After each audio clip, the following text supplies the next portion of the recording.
সমূহ বড়ো ৰাইজ নিখিল বড়ো ছাত্ৰ সন্থাৰ জিলা আঞ্চলিক আৰু ইউনিট কমিটি ষ্টেট কমিটি আৰু ইউনিভাৰ্চিটি কমিটিলৈ আমি অভিনন্দন শুভেচ্ছা আমি জ্ঞাপন কৰিছোঁ আৰু লগতে অসমবাসী আৰু বিটিআৰ অঞ্চলত বসবাস কৰা সকলো জাতি জনগোষ্ঠীক আজিৰ এই পবিত্ৰ দিনত নিখিল বড়ো ছাত্ৰ সন্থাৰ তৰফৰ পৰা আমি আন্তৰিক শুভেচ্ছা আৰু অভিনন্দন আমি যাচিছোঁ। তো আজি এই দিনটোতে নিখিল বড়ো ছাত্ৰ সন্থা 1967 15 ফেব্ৰুৱাৰীত জন্মলাভ কৰিছিল আৰু বড়ো জাতিৰ সৰ্বাংগীন উন্নয়নৰ কাৰণে আত্মপ্ৰতিষ্ঠাৰ কাৰণে বড়ো জাতিৰ সকলো দিশৰ যিখিনি সমস্যা বা আমাৰ যিখিনি অধিকাৰ পাব লাগে বা আমি ভাৰতৰ সংবিধানত থকা যিখিনি অধিকাৰ মৌলিক অধিকাৰৰ পৰা লৈ ৰাজনৈতিক অধিকাৰ শিক্ষাৰ অধিকাৰ অৰ্থনীতি আৰ্থ সামাজিক বা সমাজত বিভিন্ন স্তৰত আমি নিজকে প্ৰতিষ্ঠা কৰিবৰ কাৰণে গণতান্ত্ৰিক দেশত নাগৰিক হিচাপে গণতান্ত্ৰিক দেশৰ আমি বসবাস কৰা এটা জাতি হিচাপে আমি যিখিনি পাব লাগে সেইখিনি আমি যোৱা 53টা বছৰ আমি অতিক্ৰম কৰি পেলাই বিভিন্ন স্তৰত নিখিল বড়ো ছাত্ৰ সন্থাই বড়ো জাতিৰ কাৰণে কাম কৰি আহিছে। অন্যান্য যিখিনি ক্ষুদ্ৰ জাতি জনগোষ্ঠী আছে আমি তেওঁলোককো একেলগে লৈ একেলগে আমি বিগ ব্ৰাদাৰ হিচাপে বা এই অঞ্চলত বসবাস কৰা বিভিন্ন জাতি জনগোষ্ঠীক লৈ পেলাই আমি একেলগে কাম কৰি আহিছোঁ। তো ইয়াৰ কাৰণে আজিৰ দিনত আকৌ আমি ক্ষুদ্ৰ ক্ষুদ্ৰ জাতি জনগোষ্ঠী বিভিন্ন ভাষা ভাষী বিভিন্ন ধৰ্মাৱলম্বী লোক যিখিনি বসবাস আমাৰ লগত একেলগে আছে তেওঁলোকক পুনৰবাৰ একেলগে আমি শান্তিপূৰ্ণভাৱে এই অঞ্চলত বসবাস কৰি পেলাই নিজ নিজ জাতি জনগোষ্ঠীৰ কাৰণে আমি সমিলমিলেৰে আগুৱাই যোৱাৰ কাৰণে আজি আমি পুনৰবাৰ আমি প্ৰতিজ্ঞাবদ্ধ বা আমি ভৱিষ্যতলৈ সকলো জাতি জনগোষ্ঠীক আগুৱাই লৈ যোৱাত আমি সদায় কাম কৰি যাম। আৰু আমি সংযোজন কৰিব বিচাৰিছোঁ যে অনাহকে কিছুমান কথা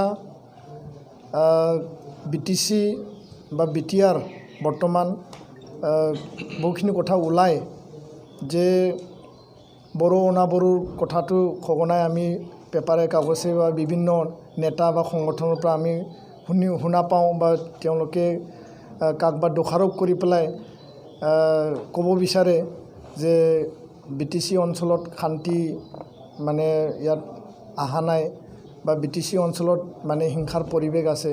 তো নিখিল বড়ো ছাত্ৰ সন্থা আমি আজি স্পষ্টকৈ আমি ক'ব বিচাৰোঁ যে এই BTR অঞ্চলত অস্ত্ৰমুক্ত এটা সমাজ গঠন কৰাৰ কাৰণে আমি সদায় কাম কৰি আহিছোঁ আৰু কাম কৰি যাম। আৰু আজি তাৰিখত যিখিনি সশস্ত্ৰ সংগ্ৰামী সংগঠন বা দল আছিল তেওঁলোকে অস্ত্ৰ ভাৰত চৰকাৰক বা অসম চৰকাৰক জমা দিছে। আৰু আজিৰ পৰা আমি স্পষ্টকৈ ক'ম যে বড়ো অনাবড়ো কোনো পৰিৱেশ নাই।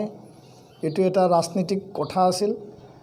সকলো জাতি জনগোষ্ঠী সকলো দল সংগঠনে গণতান্ত্ৰিক দেশত ৰাজনীতি কৰাৰ কাৰণে অধিকাৰ আছে, কৰি যাব, সকলোৱে কৰি আছে।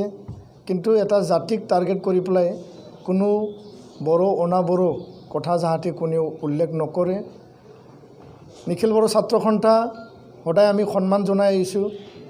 সকলো জনগোষ্ঠী আমাৰ এই অঞ্চলত বসবাস কৰা যিখিনি জনজাতি আছে বড়ো লগতে ৰাভা চৰণীয়া গাৰো গোৰ্খা ৰাজবংশী কোচ সান্থালী আদিবাসী জাতি জনগোষ্ঠী যিখিনি আছে মুছলিম হওক গৰীয়া মৰীয়া নাথ যোগী মদাহী বৰ্মন কছাৰী কলিতা বেংগলী অসমীয়া ভাষিক আৰু হাজং আৰু যিখিনি আছে ক্ষুদ্ৰ ক্ষুদ্ৰ জাতি জনগোষ্ঠী আমি সকলোকে একে সন্মান জনাই আহিছোঁ।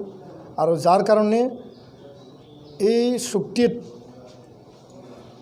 লিখা আছে যে গোৰ্খা কাৰণে বিৰছা মুণ্ডাৰ কাৰণে বীৰ চিলাৰায়ৰ নামত ডক্টৰ ভূপেন হাজৰিকা বৰেণ্য ব্যক্তি অসমৰ স্বামী বিবেকানন্দৰ নামত এই চুক্তিত সকলো জাতি জনগোষ্ঠীৰ কাৰণে তাত অনুষ্ঠান প্ৰতিষ্ঠান ৰখা হৈছে। ইয়াত কেন্দ্ৰীয় বিশ্ববিদ্যালয়, ইয়াত regional institute of medical science বা ইয়াত NIT বা বিভিন্ন যি প্ৰতিষ্ঠান আছে তাত সবে পঢ়িব পাৰিব, সবে তাত এমপ্লয়মেণ্টৰ সুবিধাটো পাব। ইয়াত কোনো জাতি জনগোষ্ঠীৰ কাৰণে ফিক্স কৰি তেনেকুৱা ৰাখা নাই, কাৰণ এইটো কেন্দ্ৰীয় আৰু ৰাজ্য চৰকাৰৰ নিয়মতেই চলিব। তো আমি ক'ব বিচাৰিছোঁ যে অসমীয়া ভাষা কেতিয়াও এলাগী হোৱা নাই, পিছতো নহ'ব। অসমীয়া ভাষা ৰাজ্যিক ভাষা হয়, তাৰ লগতে বড়ো ভাষা সহযোগী ৰাজ্যিক ভাষা হিচাপে এই চুক্তিত লিপিবদ্ধ হৈছে, কিয়নো বড়ো ভাষা ভাৰতৰ 22টা যি স্বীকৃতিপ্ৰাপ্ত ভাষা আছে তাৰে অন্যতম এটা ভাষা। আৰু আমি বিচাৰিছোঁ অসমীয়া ভাষাৰ লগত বড়ো ভাষাও মৰ্যাদা পাওক, প্ৰযোজ্য হওক, আৰু এইটো চৰকাৰক আমি আহ্বান জনাইছোঁ। অসমীয়া ভাষা BTRত সদায় মৰ্যাদা সহকাৰে জীয়াই থাকিব। ইয়াত চৰকাৰী ভাষা হিচাপে বড়ো ভাষা, অসমীয়া ভাষা আৰু ইংৰাজী একেলগে চলিব বা তেওঁলোকক ওপৰত অত্যাচাৰ চলাইছে।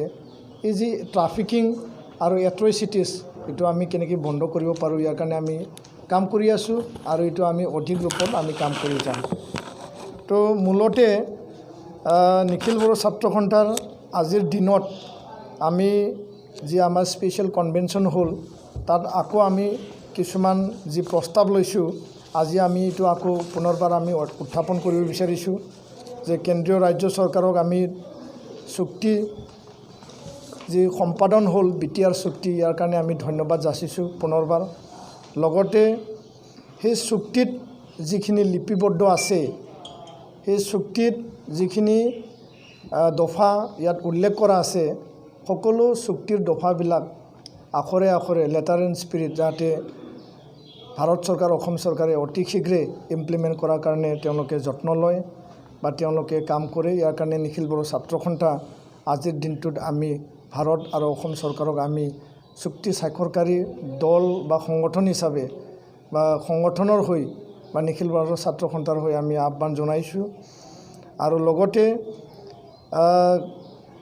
শান্তি প্ৰতিষ্ঠাৰ কাৰণে যিহেতু সকলোৱে শান্তি বিচাৰিছে, সকলোৱে শান্তিৰ কাৰণে ঘূৰি আহিছে, আৰু এই শান্তি যদি পূৰ্ণাংগ পৰ্যায়ত আমি যদি পাব লাগে, আমাৰ যিখিনি NDFBৰ 4টা ফৈদৰ যি কেডাৰ আৰু লিডাৰ আছে, তেওঁলোকৰ ওপৰত যি কেছ আছে, হাইনিয়াছ আৰু নন হাইনিয়াছ, এইটো ভাৰত চৰকাৰ, অসম চৰকাৰে লিপিবদ্ধ কৰা হিচাপে বা এই দফাত থকা নিচিনাকৈ তেওঁলোকে উঠাই লোৱাৰ কাৰণে বা ইয়াৰ ওপৰত কেছ সমাপ্ত কৰাৰ কাৰণে যিখিনি ব্যৱস্থা, এইটো অতি সোনকালে কৰিব লাগে। আৰু তেওঁলোকে যাতে কেম্পৰ পৰা ঘৰলৈ ঘূৰি যাব পাৰে, তাৰ কাৰণে ৰিহেবিলিটেশ্যন যি পেকেজ ভাৰত চৰকাৰ, অসম চৰকাৰ আছে, এইটো সোনকালে তেওঁলোকক প্ৰদান কৰিব লাগে। আৰু তেতিয়াহ'লে তেওঁলোকে ঘৰত নিজ নিজ ঘৰলৈ ঘূৰি যাব পাৰিব, আৰু তেতিয়া তেওঁলোকে এটা সাধাৰণ জীৱন হিচাপে নিজকে চলাই লৈ যোৱাত নিশ্চয় সহায় হ'ব। যোনটো আগতেও হৈছিল, এইটো আজিৰ তাৰিখতো ৰাইজে বিচাৰিছে।